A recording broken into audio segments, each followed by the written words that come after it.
I am not a financial advisor. This is not financial advice. Do your own research. Consult a professional investment advisor before making any investment decisions. This show is for entertainment only. Faites vos propres recherches.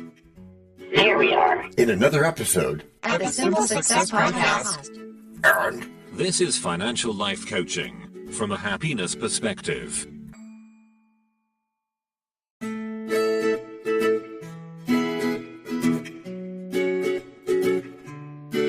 Previously on Simple Success. First, reacting emotionally in the moment often causes more damage than the numbers themselves. So you're saying that the pause matters more than having the perfect spreadsheet ready? Yes. Yes, because disciplined communication allows... And now, just like with a previously on thing on TV, we take you directly to this week's episode. Anything is possible. Welcome to episode 267 of our Simple Success Podcast. In this production, in Act 1, we cheerfully attempt to explain everything and accidentally explain ourselves into a corner. I am already suspicious, because any show that claims to explain everything usually explains nothing and blames the listener. Okay, how about this opening instead? Welcome to Act 1 of episode 267, where we bravely attempt to explain everything, which according to my balance sheet of confidence is wildly over-leveraged. I'm already afraid of debt, John, and we're 30 seconds in. This feels like a bear market for clarity, which is why we start with baby steps instead of baby talk, because nothing scares people more than a spreadsheet that thinks it's smarter than them.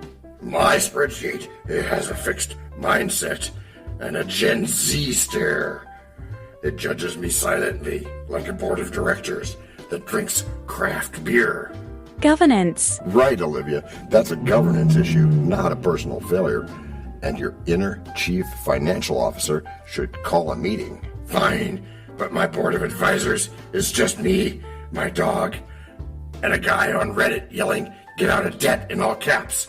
And crowdsourced knowledge can be useful, but we still have to fact check before we eliminate any debt with a cheat code.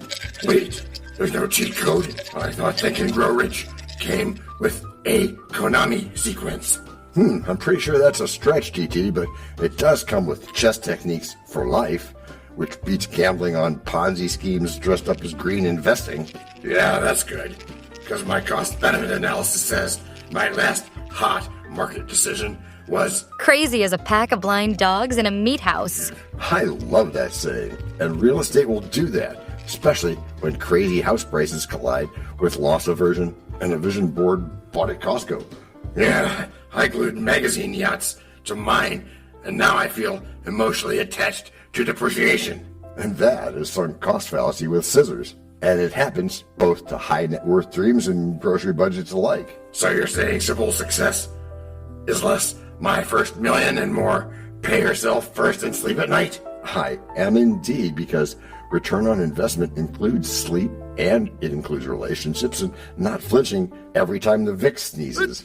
But I do flinch, John, especially when monetary policy sounds like a jazz solo played on a bassoon. But economics can feel like that, E.T. Positive thinking doesn't mean ignoring data. It means not letting the data bully you. I've been bullied by my credit card, my mortgage, and a barista who asked if I wanted oat milk like it was a moral test. And that's what we want to avoid. That's customer engagement gone rogue. It's why we focus on smart financial decisions instead of performative frugality. Good, because my attempt at multiple streams of income involved gourmet burgers, podcasting, and a stick figure NFT. And that is diversification. Diversification is noble. Just maybe skip the stick figure part, unless it gladdens one heart and pays some rent. It did neither, John. But I learned something which feels like progress adjacent. Ooh, that's a good phrase twist. Learning counts, especially when it nudges you toward a meaningful life instead of endless hustle. So everything explained is really about making it happen without losing your mind, your humor, Or your shirt. Precisely, because money is a tool, not a personality. Nobody wants to marry a balance sheet. Speak for yourself, John. My balance sheet listens better than most people, but I'm willing to keep talking. Talking? Okay, let's talk money for a moment, because that's where confusion loves to hide. Money hides so well that I never see it, especially after payday. But money is just a tool. It's not a verdict on your worth or your intelligence. That's comforting. My bank account has been very judgmental lately, even though I'd much rather go with Financial life coaching from a happiness perspective. Well, that's a good move, and thanks, Jessica, for reminding us that joy is allowed in financial conversations. Yeah, for a minute there, I thought joy was excluded in the terms and conditions. While the big mistake is thinking every decision must be perfect instead of, though, just reasonable. Just reasonable? That sounds suspiciously calm for my taste. And calm helps you see patterns instead of reacting to every flashing headline. Headlines are, they're basically designed to yell at me in all caps, right? Not right. When you slow down, everything starts to look more manageable. Manageable is not a word I associate with my brain before coffee. And that's why we build habits that work. Even on low energy days. When my strongest habit is questioning your optimism. And my strongest habit is reminding you that optimism is just realism without drama. I feel personally attacked by the phrase, without the drama. And now you start to feel better, and by the end of this episode, I want all listeners to feel less overwhelmed. And I want them to know that confusion is normal and not a personal failure. Good deal. And if we succeed, everything won't be mysterious anymore. Just occasionally annoying. I can live with annoying as long as it stops being terrifying. It will. Plus, we get positive thinking that doesn't ignore math or reality. I appreciate that, because reality already ignores my feelings, I think sometimes. Well, money isn't here to love you. It's here to work for you. We weigh every single movie markets through. Not just charts and numbers, but context held true. Risk, patience, behavior, and skies turning blue.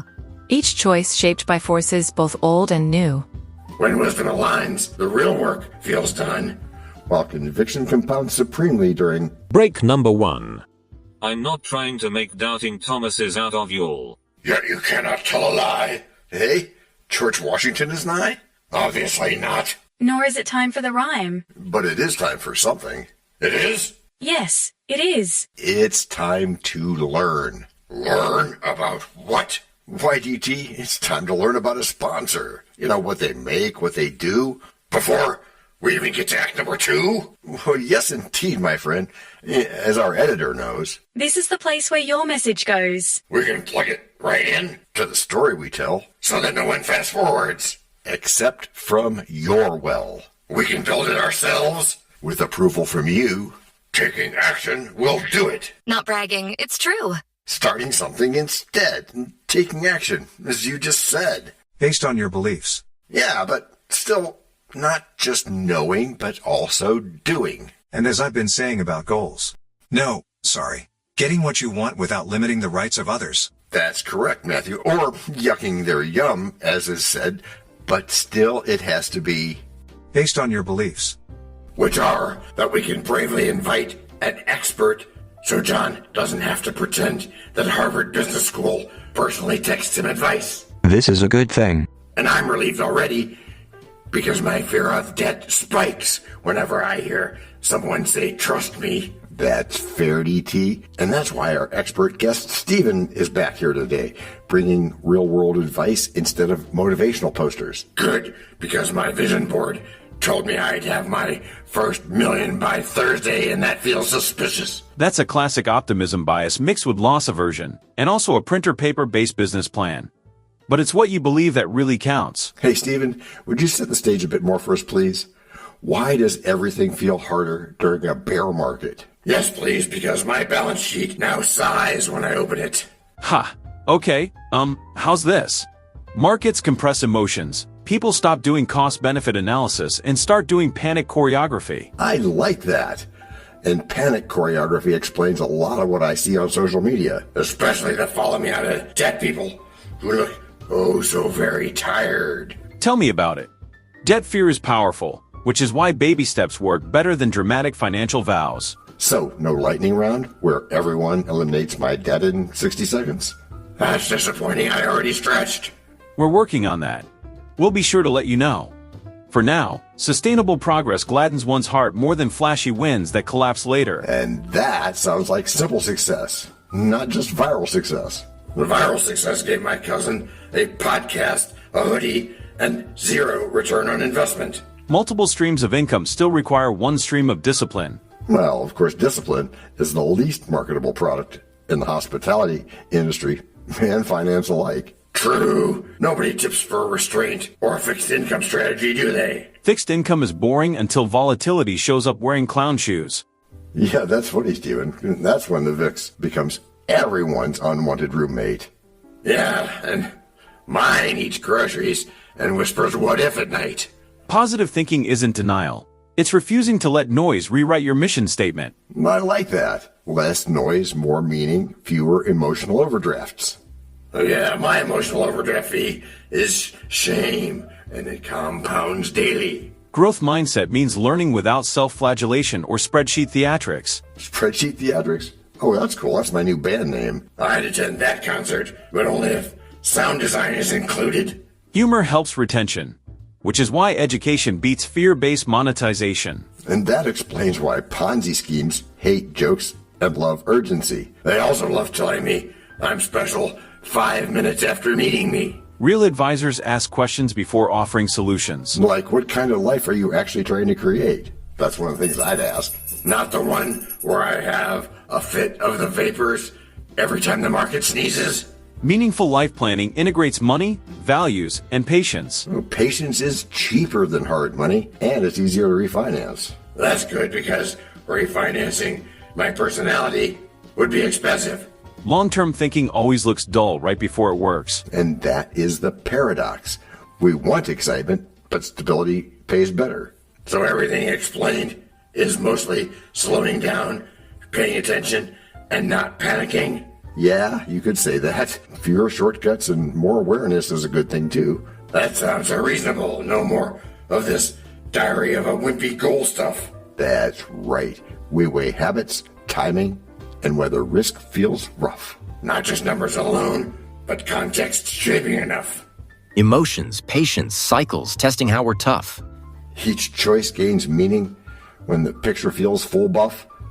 When all factors align, conviction carries us through. And we season our investing with Break number 2. We know a lot about you already because we know ourselves. For example, we know that you know how to listen to a hard podcast. We also know that you probably know how to subscribe. So as soon as you're done with that, tell us your story. We have ways you can contact us. It involves a special link where you can leave us a message. We may have an email address for you as well in the future, and we'll let you know if that happens. The reason for subscribing? I thought you'd never ask. When you subscribe, you automatically download all future episodes of that podcast. It just happens in your player without you having to go search again. How cool is that? This means better rankings for the podcast, more attention from advertisers, and more money. And this means more and better stuff for you. So your motivation is simple and easy. Subscribe today, whatever app and from whatever place you like. And don't just try to subscribe. There is no try. There is only do. We're changing the way we look at things, and remember, that's good. Eso es bueno simple. Also remember, this is financial life coaching from a happiness perspective. Coaching happiness. Our call to action is right in the show notes. Find it, and you win too. Can I simple that? Por supuesto. Of course. Just simple it. Please make sure your seatbelts are fastened and your tray tables are in their upright position. And make sure simple is a verb like Google is a verb. 我们回来了. That's we are back. Before we go today, let's have a quick thank you to all our emotional support voices. Thank you for having us. Yeah, thanks guys. That's my favorite part, because my balance sheet already looks like it has questions. Well, by now we have learned that fear of debt doesn't disappear, it just gets louder during a bear market. Yeah, my fear wears a suit, calls itself my chief financial officer, and cancels my fun. Ooh, nice visual there, but it doesn't have to work that way. Let's build a board of advisors instead of listening to one loud thought at 2 a.m. My board of directors includes panic, overconfidence, and a guy yelling, "Follow me out of debt." Yeah, you told me about that. The guy that usually skips cost-benefit analyses and goes straight to vibes. Yeah, that guy. My vibes once told me I'd reach high net worth by Friday, which felt too optimistic. Well, it's just Monday, so that's doable. And optimism is good, but smart financial decisions still require facts and maybe a certified financial planner or one of those officially like things. Yeah, but not so officially like that we can't follow it.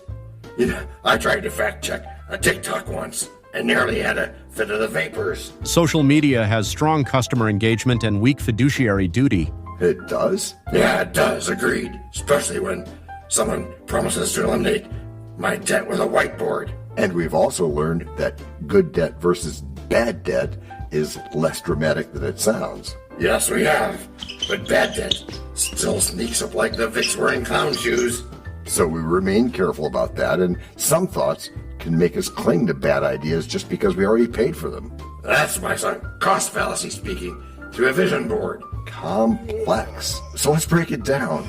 Vision boards are fine as long as they don't replace return on investment. Well, they don't replace it.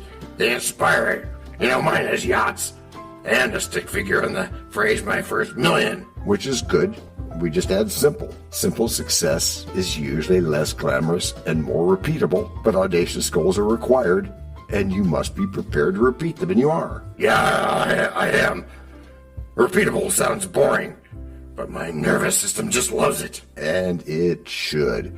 Fixed income, patience, and paying yourself first are important, but they rarely win Grammy Awards. True, but neither did my attempt at monetizing my dreams. Multiple streams of income still require one calm brain. But mine shorts out whenever monetary policy becomes a headline.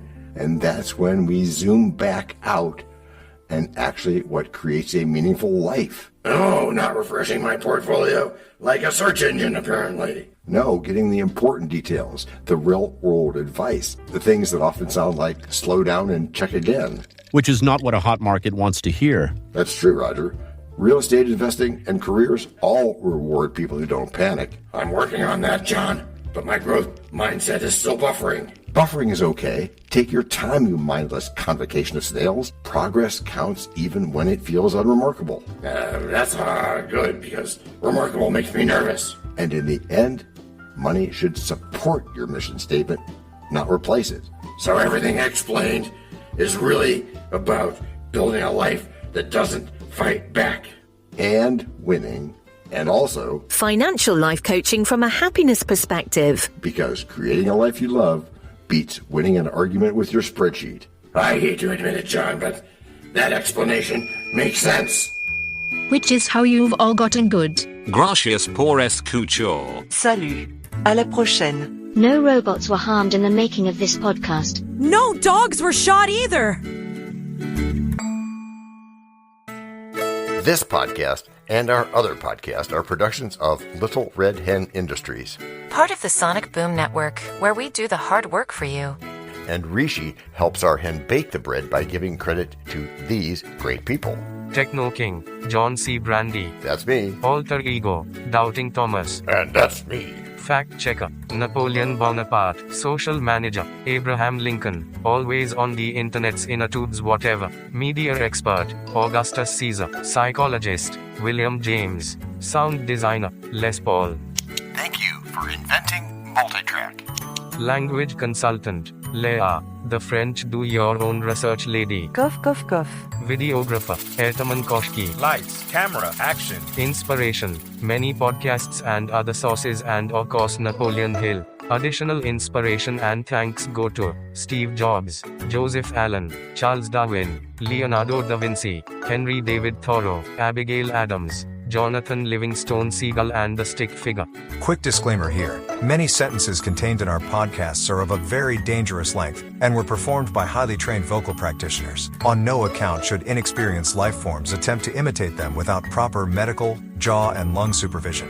And before we forget, you can also subscribe to both podcasts, join the community, and benefit from many of our techniques, including financial advice, patience, practice, and even podcast production for your ideas. Of course, you'll have to head to the show notes, either on your phone or on the web, to get the links and stuff, and all those clickable links are in the show notes. Hey, Emma, do you, Samantha, and Daniel want to tell us a bit more about this stuff? Sure. The artificial intelligence or AI voices that you hear in our work are offered up by Google, Amazon Polly, OpenAI and ElevenLabs. They don't sponsor us yet, but we love what they do and we just love what AI can do when lovingly crafted. Finally, you can find us through our network. We happily consider guests and consider guesting on other people's shows. That sounds like a really old school computer voice. I'll call it Zarvox. It's definitely not Samantha or any other modern AI. Yeah, thanks for noticing. And really finally, our music comes from Cute by Ben Sound and from Piano Background by Nick Simon Adams. Thanks also to AI MuseNet, Suno, Audio, ElevenLabs, and Ace Studios. The sound effect credits go to Jackson Academy Ashmore, Canoe CG, Dr. Jekyll, Joe Payne, Everything Sounds, MK Play More Stories, ERH, Sand Emotions, Big Pickle 51, and Just Kidding. Yes, that's his or her name. All on free sound. Also, languages are the bomb. Paul.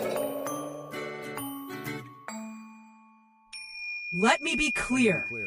You have been listening to Simple Success with John Brandy.